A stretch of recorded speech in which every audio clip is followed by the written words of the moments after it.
Salut, bienvenue sur cette vidéo. Aujourd'hui, je vais vous parler des fonctions en Swift. Donc ça va être aujourd'hui une vidéo sur les bases des fonctions. On va pas rentrer dans les détails compliqués aujourd'hui. Je ferai une vidéo plus tard sur le sujet. Si elle est déjà sortie, vous avez la fiche qui s'affiche en haut de l'écran, juste là-bas. Donc c'est parti, on est sur Xcode et pour créer une fonction, ça va être très simple. Il va falloir écrire func comme cela. Ensuite, il va falloir donner un nom à la fonction et pour cette vidéo, on va l'appeler sayHello. Cette fonction, quand elle sera appelée, écrira un texte hello dans la console de Xcode en appuyant sur le petit bouton en bas à droite, bam, ça va s'écrire juste ici. Donc on l'appelle sayHello, c'est son nom et juste après, on va mettre des parenthèses comme cela. À l'intérieur des parenthèses, on peut mettre les arguments, mais ça c'est réservé pour la prochaine vidéo, parce que là on va rester vraiment sur la base, une fonction qui accepte et qui renvoie aucune valeur.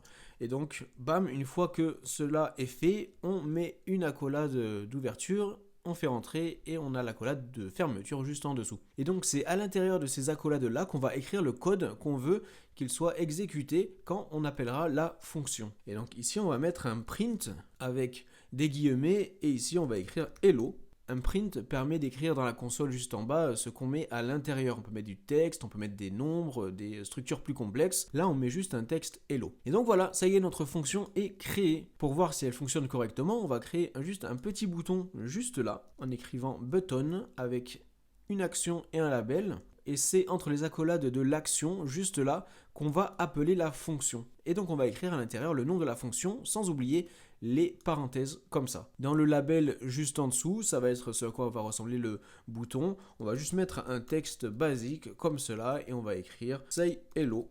Bam. Et donc voilà, notre bouton est créé et quand on appuiera dessus, ça exécutera le code à l'intérieur de la fonction. Et donc on teste ça tout de suite. Bam, on appuie sur le bouton et vous voyez que ça fonctionne correctement. Alors bien sûr, c'est une fonction très simple. On peut mettre des choses plus compliquées. Bon là, c'est pas compliqué, mais je mets 3 fois hello et du coup, si j'appuie sur le bouton, ça dira 3 fois hello. Vraiment le but c'est de décaler à un autre endroit des parties de code pour rendre le code plus lisible. Là on aurait pu directement écrire à l'intérieur du bouton le print hello.